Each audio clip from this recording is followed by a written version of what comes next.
país tiene su historia, tiene su costumbre, tiene una serie de elementos que son autóctonos, que son de esos países y que algunos métodos de lucha aplican, pero que necesariamente esos métodos de lucha que aplicaron en un determinado país no tienen necesariamente que aplicar en otros países. Y a eso yo me refería. La experiencia cubana fue algo muy particular de Cuba, donde un grupo de personas, como señalaba Ismael, encabezada por Fidel Castro, lograron encender la chispa que armó toda una revolución a lo interno de Cuba y vino Fidel Castro, cogieron el poder, los guerrilleros cogieron el poder. Pero que nosotros en América Latina tratamos de trasplantar esa experiencia cubana a nuestros países, y así, como acabo de decir, fue algo catastrófico. Entonces, pero yo digo que debemos acogernos a nuestro referente histórico, y el referente mejor que hemos tenido nosotros fue la guerra de la restauración, donde se aplicaron tácticas de guerra de guerrillas. Es lo que yo he querido plantear. Sí, yo creo también hay que resaltar también a propósito de la conversación que estamos desarrollando, es el caso de que en nuestro país la clase gobernante no ha salido del poder y ha mantenido el control, que por ligeros instantes hemos tenido algunas posibilidades de dirigirlo, como es el acontecimiento donde participó Camaño como un héroe, como un líder.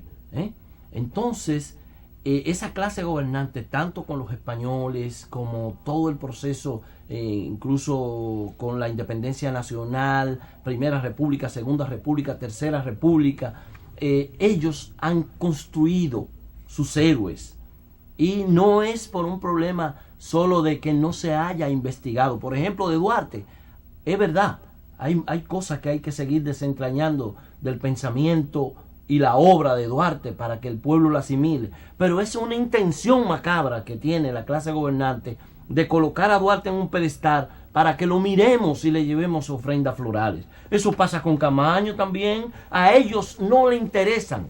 Pero escuchad, señores, el museo que recién se abrió aquí, que es sobre testimonio ¿me ayudan? Pues sí. Museo de la Resistencia. Museo de la Resistencia. A la directora la están amenazando porque ese museo aborda temas de la actualidad. La están amenazando. Esa clase está ahí. Lo que no estamos somos nosotros. Ese pueblo en el que creyó Camaño, los obreros, los estudiantes, los campesinos, no estamos jugando el papel que debemos interpretar en el escenario dominicano, de poner a esa gente en su lugar y tomar el poder para cambiar este estado de cosas.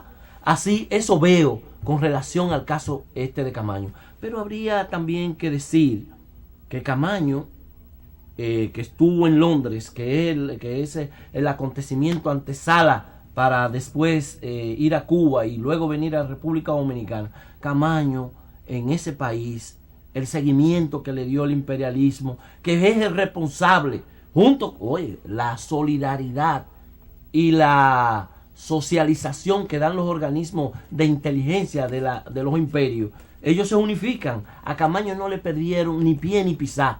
Y aquí en este país aparecieron malos dominicanos diciendo que Camaño se estaba vendiendo, que se estaba acercando a los norteamericanos porque en un momento determinado intercambió en términos diplomáticos con ellos, intercambió acusándolo para invisibilizarlo, degenerarlo en la sociedad dominicana. Señores, este es un héroe, un prohombre o un pro ser humano en nuestro país que debemos levantar.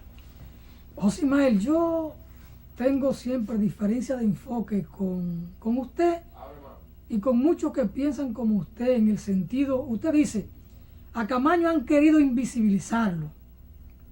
Lo propio han dicho sobre Duarte. Y Andrés L. Mateo, para mí el intelectual más sólido que tiene hoy la República, un intelectual de unas condiciones éticas excepcionales. Es la personalidad que yo más admiro y respeto de los intelectuales vivos en la República Dominicana hoy. Pero Andrés L. Mateo también llega al mismo cuadro de cuestionar o de criticar o de señalar, acusar a los conservadores de que han secuestrado a Juan Pablo Duarte. A Duarte y a Camaño no lo ha secuestrado nadie en términos de la memoria histórica. Los conservadores juegan su papel, hacen lo suyo y lo hacen bien desde su punto de vista. Por eso nos han presentado a Duarte como un Cristo, como alguien que no es capaz de rebelarse o de tomar una lanza o un fusil o un cañón, porque eso es lo que a ellos les conviene. Ellos no lo han invisibilizado, ellos no lo han secuestrado, lo han estado usando. La culpa es toda nuestra, que no educamos a las generaciones presentes y a las futuras y a las que pasaron ayer sobre el ejemplo de Camaño como buen duartiano. La culpa es nuestra como duartianos, que no educamos en el ideal de Juan Pablo Duarte, que no le damos un baño de patria a las nuevas generaciones, a los estudiantes, a nuestros hijos, a nuestros sobrinos. Somos nosotros los llamados a transparentar la vida de Camaño, de Manolo, de Duarte, de Juan Isidro Pérez, el ilustre loco. Y en eso yo no estoy de acuerdo con nuestra gente de izquierda. Que a Duarte lo quieren pintar como un Cristo. Pero Balaguer intentó eso. Si Balaguer tuvo éxito, éxito de Balaguer. ¿Y cuál es nuestra responsabilidad? Lo contrario. Presentar a un Duarte de carne y hueso. A un Duarte rebelde. A un Duarte joven. A un Duarte que se supo empinar en su tiempo. Reivindicar a Mella. Un hombre con una visión de la guerra de guerrilla. Un estratega militar. ¿De dónde le llegan a Máximo Gómez su primer conocimiento de la guerra de guerrilla o de la guerra irregular? De Ramón Matías Mella. De ese manual de guerrilla de apenas 8 páginas que redactó Ramón Matías Mella para la guerra de la Restauración. Entonces, es nuestra competencia, nuestra responsabilidad reivindicar a esos valores patrios. Entonces, ahí yo tengo diferencia con José Ismael, con Narciso y con todos los que se levantan planteándola ahí, que a Camaño lo han querido invisibilizar, que a Duarte lo han secuestrado los conservadores, la derecha. Allá los conservadores. A mí no me dan paso en el Instituto Duartiano porque yo soy un revolucionario y porque yo reivindico a Duarte revolucionario, a Duarte antiimperialista, a Duarte anticolonial. Es eso. Yo no acuso a los conservadores de que han secuestrado a Duarte. Ellos han jugado su papel desde el punto de vista de sus intereses. Ahí aparece Andrés L. Mateo acusando a Balaguer y a Pedro Troncoso Sánchez. No, son trujillistas y jugaron su papel, son santanistas, jugaron su papel.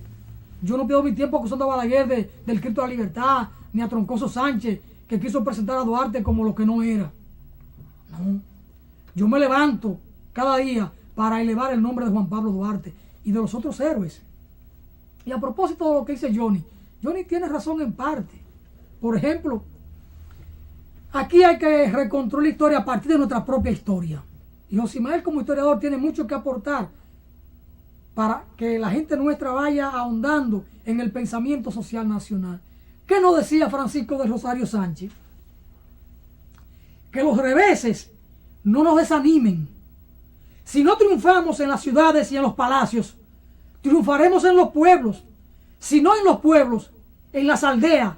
Si no en las aldeas, en las llanuras, en los bosques. Es decir, Sánchez decía, el combate siempre. En el escenario que no sea posible, pero el combate siempre. Porque al combate no podemos renunciar jamás. Es eso lo que nos está diciendo Francisco del Rosario Sánchez. Al combate no podemos renunciar jamás. Al combate siempre por la dignidad. Y si no triunfamos en las ciudades o en los palacios, en los pueblos. Y si no en los pueblos, en las aldeas. Y si no en las aldeas, en la llanura, en los bosques. ¿Y qué significa el combate en los bosques? La guerra de guerrilla. Y cuando yo digo, hoy hay la necesidad de que en cualquier cuartel se levante un oficial, cual Camaño en el 65, que no me quieran decir que yo estoy llamando a la rebelión. Y si lo quieren entender así, que lo entiendan. ¿Qué nos decía Ramón Matías Mella? No es mi propósito exaltarlos a una rebelión, a una inútil rebelión, decía Mella. Pero sí es mi deber como libre haceros comprender que la insurrección no es un crimen cuando ella ha llegado a ser el único medio para sacudir la opresión. Pero sí es un crimen no pequeño el indiferentismo que la sostiene y la alimenta. ¿Y acaso no hay una opresión hoy en día en la República Dominicana? ¿Acaso no es necesario hoy levantarnos contra este régimen opresivo, un régimen de corrupción y un régimen atravesado por el narcotráfico? Y un régimen que se lleva todo el erario y que no invierten en educación, que no invierten en la salud, que no hay empleo en nuestro país. ¿Acaso no es este un régimen de opresión? ¿O no es legítimo llamar aquí a la rebelión? ¿Y qué decía el ilustre loco Juan Isidro Pérez? Nuestra conciencia, nuestra honradez y la patria nos imponen el deber de sufrir hasta tanto brillen días más serenos, en una carta que le envía a Juan Pablo Duarte. Es eso. Este pueblo necesita rebelarse contra la injusticia, pero rebelarse desde la raíz de la República, desde Francisco del Rosario Sánchez, desde Ramón Matías Mella, desde Juan Isidro Pérez y por supuesto desde Camaño, desde Manolo, pero por sobre todas las cosas desde Duarte. Johnny, ese es mi clamor, ese es mi canto y esa es mi rebeldía. Totalmente de acuerdo contigo, totalmente. Eso es así. Y lo que tú planteabas ahorita también, estoy totalmente de acuerdo en el sentido de que aquí los sectores progresistas, los sectores llamados a reivindicar el pensamiento duartiano, la acción duartiana, el pensamiento patriótico, romper las cadenas que oprimen el país, esta plutocracia que nos gobierna, este gobierno de la oligarquía, un gobierno al servicio de la oligarquía antinacional, antipopular. Aquí lo fundamental es la unidad de los sectores progresistas, los sectores duartianos, y esa es nuestra gran debilidad, la falta de unidad. Y totalmente de acuerdo contigo, y aprovecho esta oportunidad para hacer un llamado a estos dirigentes alternativos que terminen de una vez y por todas por unirse, para que en las próximas elecciones vayamos unidos, los sectores duartianos, los patriotas, los revolucionarios, a los fines de acabar con la tiranía, con el yugo de la oligarquía, de estos gobiernos de la derecha pro-oligárquicos, pro-imperialistas, que han destruido el país, que han sumido el país en la miseria, que han abandonado los hospitales, que han abandonado los pueblos y que nos quieren retrojar en la cara lo que están haciendo túneles, embellecimiento de las ciudades. El pueblo dominicano con eso no come, con embellecimiento de las ciudades el pueblo no come. El pueblo necesita salud, educación, trabajo, vivienda digna. Esas son las prioridades del país y quienes la garantizan somos nosotros, somos los alternativos, somos los de izquierda, y es fundamental la unidad de los sectores democráticos, de los sectores progresistas, para acabar de una vez por siempre con la opresión y el yugo de la derecha que desde tantos años nos gobierna.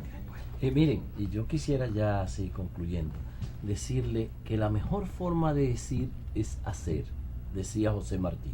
Y yo estoy seguro que con esta descarga y su práctica de ustedes hacen porque este país sea diferente. Yo quiero hacer un llamado a la población dominicana desde aquí, desde el pensamiento de Duarte, de Camaño. Señores, es necesario que nosotros pidamos a nuestro gobierno transparencia con relación a la soberanía nacional. Los norteamericanos cada día tienen más control, tanto en las instituciones como también en nuestras costas. Por tanto, llamamos al pueblo a que pida cuenta a estos que nos dirigen, que lo que hacen es en función del sentir extranjero y no del sentir nacional. Lo voy a dejar por ahí. Hasta la próxima. Febrero es más que San Valentín, febrero es más que el amor, febrero es patria. Que lloren las flores, que canten las mariposas, porque en este pueblo nuestro un mundo mejor es posible. Febrero nos invita a la reflexión, al canto, a la libertad. José Ismael, usted puede despedir este espacio con un canto de patria de eso que usted sabe hacer por Dios.